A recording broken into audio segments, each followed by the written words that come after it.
Sa Martes, May 13, ito na ay ang 37th birthday ng kapamilya actor na si Paolo Avellino.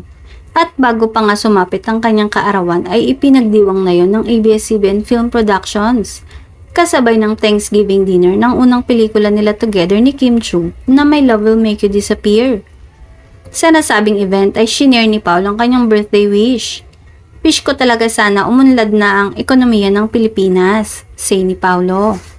May wish din siya sa kanyang ka-love team na si Kim. Syempre good health kasi mahaba pa yung tatakbuhin ng buhay niya and happiness, say ni Paolo.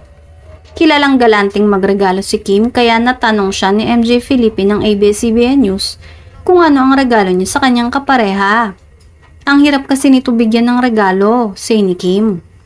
Nilinaw agad ni Paolo na ayaw niyang nireregaluhan siya. Ayaw kong nireregaluhan ako kasi very specific yung mga gusto ko sa buhay, say niya. Yung mga kailangan ko lang yung gusto ko, ayoko ng mga luho. Samantala, ang birthday wish naman ng Kim Pao fans para kay Paolo ay muli sana silang magkasama ni Kim sa isang proyekto. At mukhang matutupad naman ang wish nila dahil balita nga ay magkakaroon ng media announcement para sa susunod na proyektong pagsasamahan ng Kim Pao Love Team.